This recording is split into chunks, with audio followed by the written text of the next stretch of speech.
সৈকত নগরী দীঘায় প্রথম গড়াবে জগন্নাথ দেবের রথের চাকা। সেজন্য জগন্নাথ মন্দিরের সামনে 3টি রথই তৈরি হয়ে সেদিনের অপেক্ষায় রয়েছে। আর সেজন্য এখানে এবার যেন উন্মাদনা তুঙ্গে। আজ থেকে 5 সপ্তাহ আগে জগন্নাথ মন্দিরের উদ্বোধন করেছেন মুখ্যমন্ত্রী মমতা বন্দ্যোপাধ্যায়। এখন সেই মন্দিরকে ঘিরেই জোর প্রস্তুতি চলছে রথযাত্রার। আর দীঘায় রথের রশিদে প্রথম টান দেবার জন্য মুখিয়ে আছেন স্থানীয় মানুষজনদের পাশাপাশি পর্যটকরাও। জানা যাচ্ছে ঐতিহাসিক এই রথযাত্রার শুভ সূচনা করবেন রাজ্যের মুখ্যমন্ত্রী নিজেই। পুরীর জগন্নাথ ধামের রথযাত্রার ধাঁচে দীঘার রথযাত্রাতেও দেখা যাবে সোনার ঝাঁটা দিয়ে রাস্তা পরিষ্কার করতে।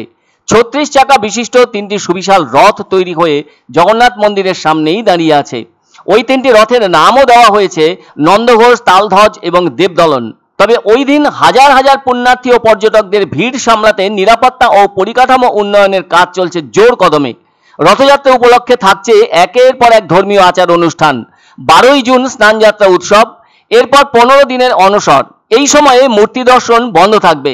আবার 26শে জুন নবযৌবন ও নেত্র উৎসব, আর 27শে জুন রথযাত্রার মূল দিন।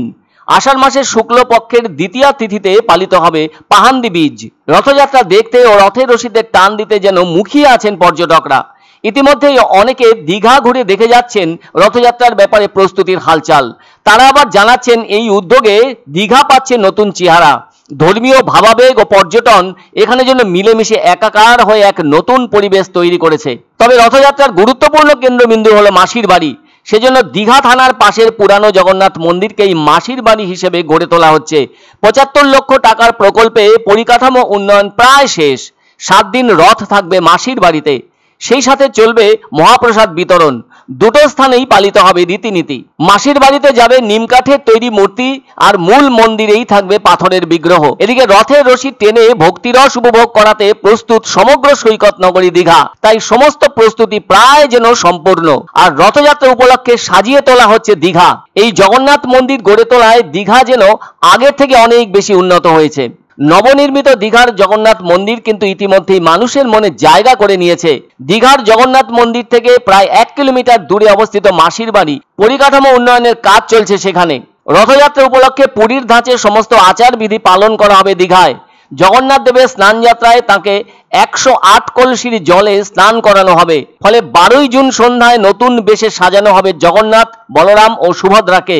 এই বঙ্গের সাগর তীরে প্রথম তৈরি হওয়া জগন্নাথ মন্দিরে রথযাত্রা উপলক্ষে যেন সাজো সাজো রব উঠেছে।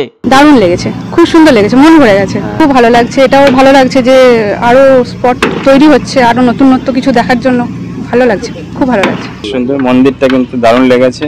পুরী ঘুরে এসেছি এর আগে, ওখানে থেকে এটা যেন আরো বেটার লাগলো।